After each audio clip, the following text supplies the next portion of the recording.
नमस्कार, मी विजय अवतडे, माजी मुख्यमंत्री छत्रपती संभाजीनगर.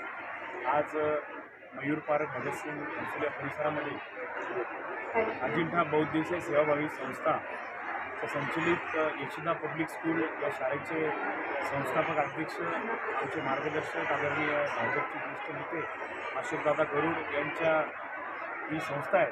आणि खऱ्या अर्थाने या शाळेचं एक वैशिष्ट्यपूर्ण सांगायची म्हणजे ही ग्रँटेड शाळा आहे आणि ते सर्वसामान्य गोरगरीब विद्यार्थी इथे चांगलं उच्च दर्जाचं शिक्षण देण्याचं काम हे अशोकदादा गरुड यांच्या मार्गदर्शनाखाली होतं आहे. मला तर सर्वस्व अभिमान आहे की एक ग्रामीण भागातून अशोकदादांनी ही संस्था एक शहरामध्ये ती चालू केली आणि ग्रामीण भागातल्या शहरामध्ये जे लोक राहतात त्यांनाही या ठिकाणी चांगलं शिक्षण, चांगल्या दर्जाचं. आणि आज आपण बघताय की हा सांस्कृतिक वार्षिक स्नेह संमेलन एका मोठ्या नाट्य मंदिरामध्ये करतो आहे. कारण की कोणतीही सरकारी जी संस्था आहे ती असे मोठे कार्यक्रम करत नाही, कारण की ज्या शाळेत पैसे दिले जातात आणि ज्या विद्यार्थ्याकडनं पैसे घेतले जातात तिथेच मोठे मोठे फेस्टिवल असे केले जातात. पण ही एक शाळा आहे, यांचं उद्दिष्ट आहे की सर्वसामान्य गोरगरीब कुटुंबाला एक चांगलं त्यांना स्टेज मिळावं, त्यांना चांगलं दर्जाचं शिक्षण मिळावं. म्हणून मी अशोकदादांना हार्दिक शुभेच्छा देतो. आपण अशीच सेवा या शिक्षण क्षेत्रामध्ये कार्यरत करत राहू. आमचे त्यांना हार्दिक शुभेच्छा. धन्यवाद. हॅलो.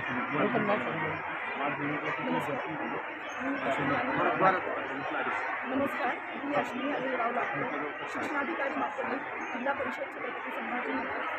आज यशोदा पब्लिक स्कूलच्या वार्षिक स्नेह संमेलनानिमित्त तापडी या नाट्यमंदिर छत्रपती संभाजीनगर या ठिकाणी जमलेल्या सर्व पालकवृंद, विद्यार्थी, शिक्षक या सर्वांचं शिक्षण विभाग माध्यमिक यांच्या वतीने मनपूर्वक हार्दिक स्वागत करते. या ठिकाणी इतका सुंदर असा वार्षिक स्नेह संमेलनाचा सोहळा आयोजित केलेला आहे.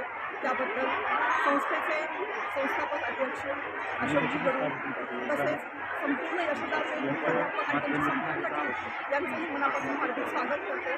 ग्रामीण भागातील विद्यार्थ्यांना दर्जेदार, उत्तम आणि गुणवत्तापूर्ण शिक्षण देण्यासाठी यशोदा पब्लिक स्कूल ही शहरातील एक नामांकित आणि मानांकित अशी शाळा आहे. आणि या शाळेच्या प्रगतीसाठी आणि विद्यार्थ्यांच्या उज्ज्वल भवितव्यासाठी संस्था अतिशय चांगल्या पद्धतीने काम करत आहे. त्याबद्दल संस्थेच्या प्रगतीसाठी आणि विद्यार्थ्यांच्या प्रगतीसाठी, विद्यार्थ्यांच्या उज्ज्वल भवितव्यासाठी आपल्या हातून असंच चांगलं उत्तरोत्तर कार्य घडावे अशी अपेक्षा या ठिकाणी व्यक्त करते. या कार्यक्रमासाठी शिक्षण विभागाच्या वतीने पुनश्च एकदा हार्दिक शुभकामना. विद्यार्थी, पालक, शिक्षकवृंद आणि सर्वांचेच या ठिकाणी मनापासून अभिनंदन आणि कौतुक करते. आणि पुनश्च एकदा या कार्यक्रमासाठी मनपूर्वक हार्दिक शुभकामना व्यक्त करून थांबते. धन्यवाद. अजिंठा बहुउद्देशीय सेवाभावी संस्थेच्या वतीने चालवण्यात येत असलेल्या यशोदा पब्लिक स्कूलच्या या ठिकाणी अगदी स्नेह संमेलन होते. या स्नेह संमेलनाच्या पाठीमागचा उद्देश असा आहे की आमची संस्था जरी ग्रामीण भागातली असली तरी ग्रामीण भागातले विद्यार्थी आणि शहरी भागातले विद्यार्थी हा भेदभाव न करता संस्थेच्या वतीनं आम्ही शहरात या ठिकाणी एक संस्थाच्या माध्यमातून शाळा चालवतोय. विद्यार्थ्यांच्या सुप्त गुणांना वाव मिळावा या दृष्टीने, कारण कुठलाही विद्यार्थी कुठल्या क्षेत्रात काय करेल हे सांगता येत नसतं. आणि आमच्या शाळेचे, आमच्या संस्थेचे विद्यार्थी हे कुठल्याही क्षेत्रात कमी पडू नये या उद्देशानं संस्थेच्या माध्यमातून ज्या ज्या ॲक्टिव्हिटीज असतील त्या पूर्ण ॲक्टिव्हिटीज राबवण्याचं काम आमच्या संस्थेच्या माध्यमातून होत असतं. त्यासाठी आपल्या शहराचे उपमहापौर आदरणीय विजूभाऊ अवताडे यांचं आमच्या शाळेला वेळोवेळी पाहिजे त्या वेळेला पाहिजे त्या क्षणी या ठिकाणी मार्गदर्शन मिळत असतं, पाहिजे ती सेवा देण्याचं काम यूट्यूबच्या माध्यमातून होत असतं.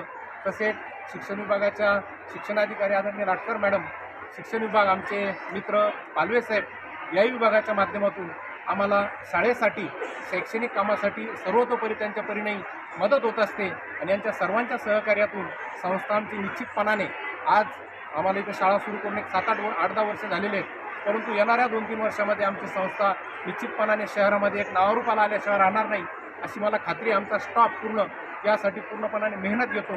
त्यांनाही शुभेच्छा देतो. या ठिकाणी सर्व स्नेहसंमेलनासाठी आलेले पालकवृंद आहेत, विद्यार्थी आहेत, त्यांनाही शुभेच्छा देतो आणि वेळात वेळ काढून आमचे पत्रकार बंधू या ठिकाणी आलेत त्यांचेही आभार मानतो. धन्यवाद.